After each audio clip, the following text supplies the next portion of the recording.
गांव में सुधा नाम की एक औरत रहती थी। उसकी दो सौतेली बेटियां थी, मधु और रानी। दोनों बहनें बहुत ही होशियार और समझदार थीं, लेकिन सौतेली होने के कारण वो सुधा को फूटी आंख नहीं सुहाती थी। सुधा उनके हर एक काम में रोक टोक किया करती थी। एक दिन सुबह सुबह मधु और रानी स्कूल जाने के लिए तैयार हो रही थी। तभी सुधा जोर से चिल्लाकर बोलती है, कहाँ जा रही हो तुम दोनों? काम क्या तुम्हारा बाप आकर करेगा? आप पिताजी के लिए ऐसा क्यों बोलती है माँ? वो बेचारे तो इस दुनिया में भी नहीं है। माँ सारे काम करती है, तभी हम स्कूल जा रहे हैं।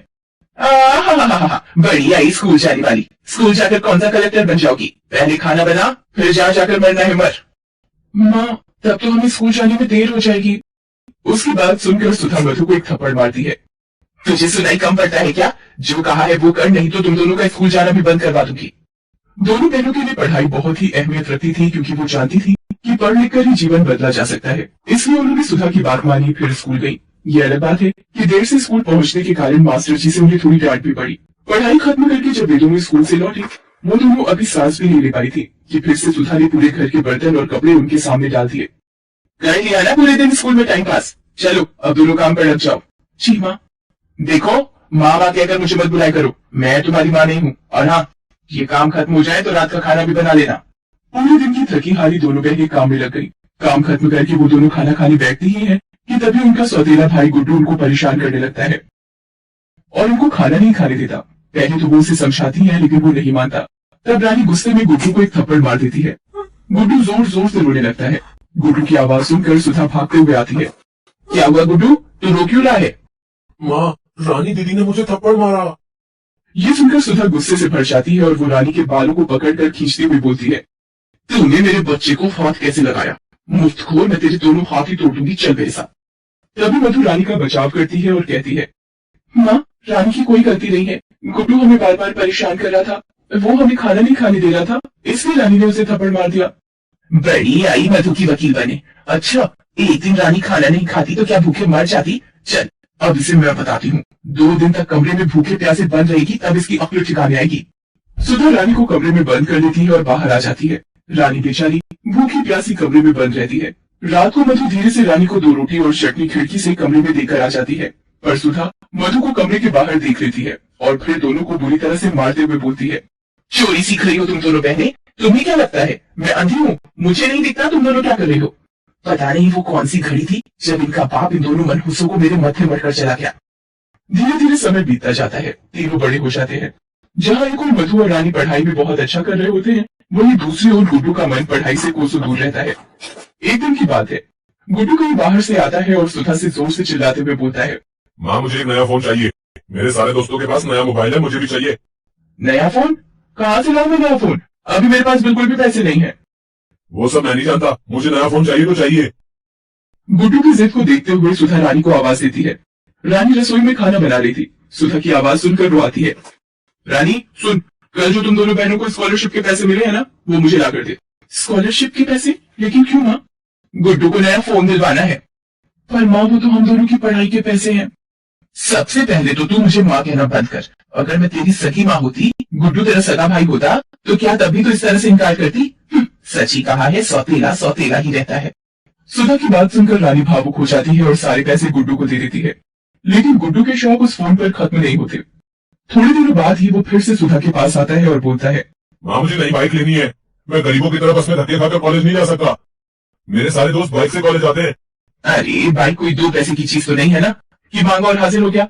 40-50 हजार रुपए लगते हैं उसमें। मेरे पास कहाँ है इतने पैसे? मुझे तो लगता है कि रानी और मधु की तरह मैं भी तुम्हारा सौतेला बेटा ही हूँ, नहीं तो क्या तुम अपने बच्चे के लिए इस तरह से इनकार करती? ये कहकर गुड्डू गुस्से में पैर पटकता हुआ घर से बाहर चला जाता है।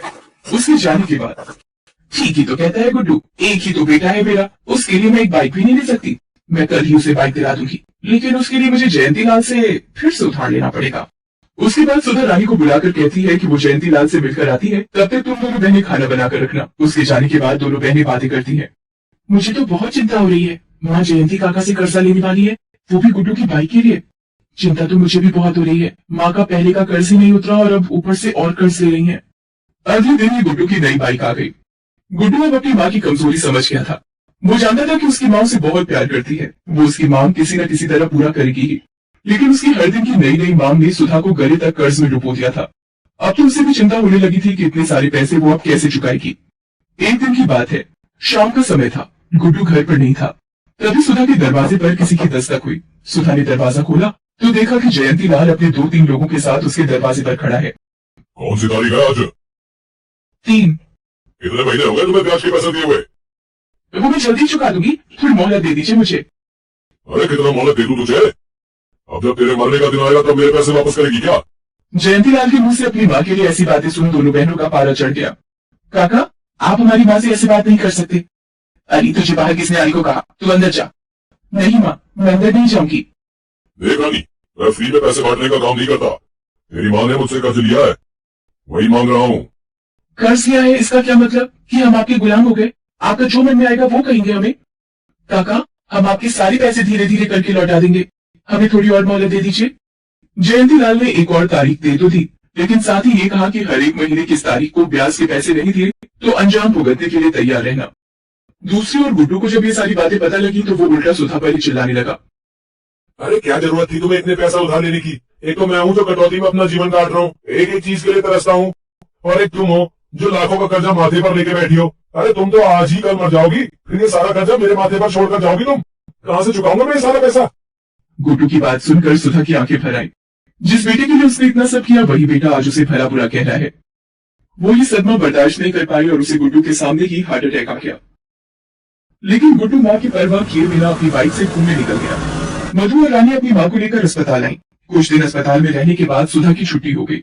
वो तो भला हो दोनों बहनों की स्कॉलरशिप के पैसे और उन दोनों की हाथ की अंगूठी का, जिसे बेचकर उन्होंने अस्पताल का सारा खर्च उठाया।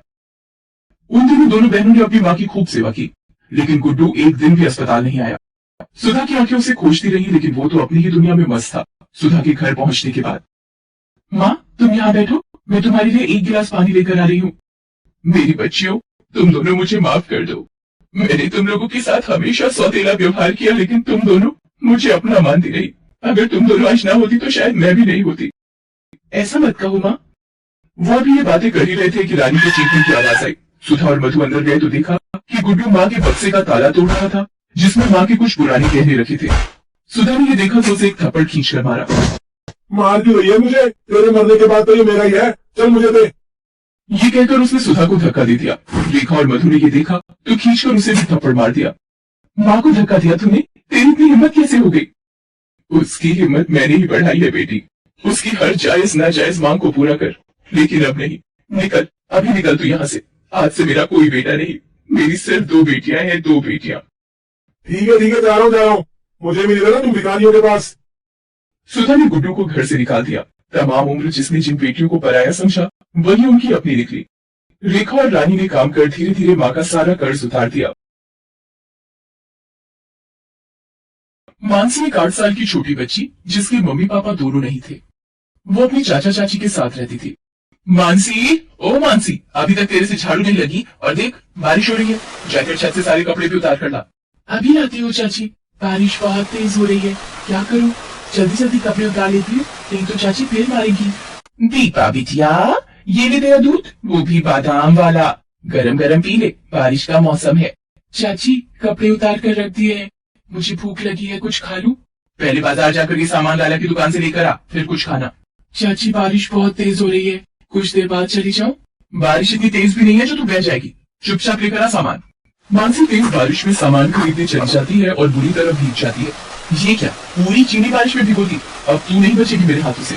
सुधा मानसी को थप्पड़ पर थप्पड़ मार रही थी। आंखों की अंधी तुझे दिखाई नहीं दिया क्या चीनी भीग रही है? आज तुझे खाने को कुछ नहीं मिलेगा, रह भूखी। अरे सुधा, इतना क्यों मार रही है? पागल हो क्या? छोड़ो उसे, चीनी तो भीगी है, और आ जाएगी। तुम चुप रहो, ऐसे पेड़ पर नहीं लटक रहे जो ये चीजों का नुकसान कर देती है। चल बाहर बारिश में भीग, यही तेरी सजा है। सुधा मानसी को घर के बाहर बारिश में भीगने के लिए खड़ा कर देती है। बहुत ठंड लग रही है चाची, मुझे अंदर आने दो ना। अब ऐसी गलती दोबारा नहीं करोगी। सुधा बच्ची है, अंदर आने दो, नहीं करेगी दोबारा। एक काम करो, तुम इसे घर के अंदर ले आओ, मैं घर छोड़कर दीपा को लेकर मायके चली जाती हूँ। किशोर चुप होकर कमरे में चला जाता है। तकरीबन 1 घंटे बाद, दीपा जा बोल दे मानसी को अंदर आकर बर्तन करेगी, सारे बर्तन जूठे पड़े हैं। मानसी, मम्मी बोल रही है अंदर आकर बर्तन धो ले। मानसी भीगे हुए कपड़ों में बर्तन धोने लगती है। भूखी प्यासी मानसी घर का सारा काम करती है। सुधा मानसी पर बहुत अत्याचार करती थी। एक दिन, हाँ भैया, मेरे पति काम से बाहर जा रहे हैं, पीछे से ये काम हो जाना चाहिए। ठीक है, मैं समय पर पहुंच जाऊंगा। किशोर किसी काम से शहर से बाहर चला जाता है। मानसी बेटा, चल तुझे बाजार से नई चप्पल दिला लाऊं, टूटी हुई चप्पल भी घूम रही है। चाची, मेरे लिए नई चप्पल? ठीक है, मैं चलती हूँ। सुधा मानसी और दीपा के साथ बाजार जाती है। मानसी, तू यहाँ बैठकर चप्पल देख। भैया, दिखाने जरा चप्पल। मानसी, मैं जरा दीपा को सामने की दुकान से पानी की बोतल दिलाकर आती हूँ। सुधा मानसी को चप्पल की दुकान पर छोड़ जाती है। दुकानदार दूसरे ग्राहकों में व्यस्त हो जाता है। तभी बेटा, आपका नाम मानसी है ना? आपकी चाची ने मुझे भेजा है। उन्हें घर जाना पड़ा। वो मुझे तुम्हें घर छोड़ने को बोल गई हैं। आओ, तुम्हें घर छोड़ देता हूँ। अंकल, ये तो मेरे घर का रास्ता नहीं है, आप मुझे कहाँ ले जा रहे हो? ये रास्ता भी घर की ओर ही जाता है। जहाँ से ले जा रहा हूँ, चुपचाप चल। मानसी व्यक्ति के हाथ पर काटकर हाथ छुड़ाकर भागती है। रुक जा, भागती कहाँ है? व्यक्ति मानसी का पीछा करता है। मानसी रोती हुई तेजी से भागती है। भागते भागते अचानक, आंटी, वो अंकल मेरे पीछे पड़े हैं, मुझे अपने साथ ले जा रहे हैं। आंटी, डरो नहीं बेटा। अरे अब क्या करूं? ये लड़की तो गायब हो गई। मैडम, वो लड़की तो हाथ छुड़ा कर भाग गई। कैसी लड़की को पकड़ने के लिए तुमने बोला? मेरे पैसे वापस करो, जितने भी मैंने तुम्हें दिए हैं। लड़की को तुम संभाल नहीं सके, इसमें मेरी क्या गलती है? कोई पैसे वापस नहीं मिलेंगे। सुधा ने मानसी को उस व्यक्ति को बेच दिया था और उसके बदले 5 लाख रुपए लिए थे। उधर मानसी जिस महिला से टकराती है, उनका नाम कौशल्या देवी था। मानसी डरी हुई थी तो वो उसे अपने साथ ले आई। आओ बेटा, अंदर आओ, डरो नहीं। माला, गुड़िया के लिए पानी लेकर आओ और कुछ खाने को भी। ये लो दीदी, ये कौन है? मैं बाजार से निकली तो ये बच्ची किसी आदमी से डरकर भाग रही थी और मेरे से टकरा गई। मानसी जब खाना खा लेती है तब, बेटी तुम्हारा नाम क्या है? आंटी, मेरा नाम मानसी है। मेरी चाची मुझे बाजार में अकेला छोड़कर चली गई और उन गंदे अंकल ने बोला कि वो मुझे घर छोड़ देंगे, पर वो अंकल मुझे कहीं और ले जाने लगे थे। मानसी रोते हुए कौशल्या को सारी बात बताती है। तुम यहाँ पर बिल्कुल मत घबराओ मानसी, अब तुम यहीं रहो, यहाँ तुम्हें डरने की कोई जरूरत नहीं। माला, मानसी की भी सभी बच्चों के साथ रुकने की व्यवस्था कर दो, ये अब हमारे अनाथ आश्रम में ही रहेगी। कौशल्या एक छोटा सा अनाथ आश्रम चलाती थी और मजबूर बच्चों की सहायता करती थी। उधर जब किशोर वापस आता है तो वो घर पर मानसी को नहीं पाता। किशोर सुधा से पूछता है, सुधा, मानसी दिखाई नहीं दे रही, कहाँ गई है? यहीं कहीं होगी। किशोर कमरे में चला जाता है, तभी सुधा को व्यक्ति का फोन आता है। दूसरे फोन पर किशोर दोनों के बीच की सारी बात सुन लेता है। शायद तुम जानती नहीं हो, कल्लू से पूरे एरिया में नाम से ही लोग डर जाते हैं। मुझ जैसे गुंडे से पंगा लिया है तुमने। देखो कल्लू, धीरे बोलो, मेरे पति वापस आ गए हैं। वो तुम्हारी आवाज सुनेंगे तो हम दोनों जेल में जाएंगे। मानसी के गायब होने का पता अगर किशोर को चल गया तो हम दोनों की खैर नहीं। मुझे कुछ नहीं सुनना, मेरे 5 लाख रुपए दो और मेरा हिसाब करो। ठीक है, मैं पैसे दे दूंगी, थोड़ा वक्त दो। सुधा फोन रख देती है। तभी, क्या तुमने मानसी को गुंडे के हाथ बेच दिया? सुधा, तुमने कितनी नीच हरकत की है। बेचारी बिन माँ बाप की अनाथ बच्ची को तुमने बेच दिया। सुधा, तुम एक औरत और एक माँ कहलाने के लायक नहीं हो। कहाँ रहता है वो गुंडा? मेरे साथ चलो, अभी बताओ उसका पता। किशोर सुधा को थप्पड़ मारता है और कल्लू गुंडे के घर पहुंचता है। बता, बता मेरी भतीजी मानसी कहाँ है? बता, बताओ वरना मैं तेरा खून पिचाऊंगा। बता। ये मुझे मत मारो, मुझे नहीं पता तुम्हारी भतीजी कहाँ है। तू ऐसे नहीं मानेगा, पुलिस के सामने सब जुबान खुल जाएगी तेरी। किशोर पुलिस को फोन करता है और वो आकर कल्लू से सारी बात पूछते हैं। किशोर जी, हमारे पास एक अनाथ आश्रम की तरफ से एक बच्ची के मिलने की खबर आई हुई है। एक बार वहां चलकर देख लेते हैं। कल्लू को अरेस्ट कर लो रे। नमस्ते कौशल्या देवी जी, वो आपने जो बच्ची के मिलने की खबर दी थी। जी इंस्पेक्टर साहब, मैं अभी बुलाती हूँ। माला, मानसी को ले आओ। चाचा जी। मानसी, मानसी मेरी बच्ची, मुझे माफ कर दे। तेरी ये हालत मेरी वजह से हुई है। आपको पता भी है मानसी को इन्होंने गुंडे के हाथ बेच दिया। आपने एक माँ होकर मासूम बच्ची को किसी गलत हाथ में सिर्फ पैसों के लिए बेच दिया, सिर्फ इसलिए क्योंकि मानसी अनाथ है, इसके माता पिता नहीं है। इंस्पेक्टर साहब, आप सुधा को गिरफ्तार कर लीजिए। किशोर, मुझे माफ कर दो, मेरे से गलती हो गई। चाचा जी, चाची जी को जेल मत भेजो, इन्हें माफ कर दो चाचा जी। देखो सुधा, अपनी आंखें खोल कर देखो, ये बच्ची अभी भी तुम्हारे बारे में सोच रही है।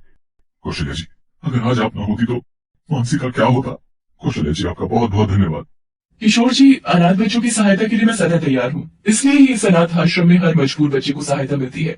मानसी बिटिया, अपने चाचा के साथ घर जाओ। किशोर जी, मानसी आपकी जिम्मेदारी है, इसका ध्यान रखिएगा।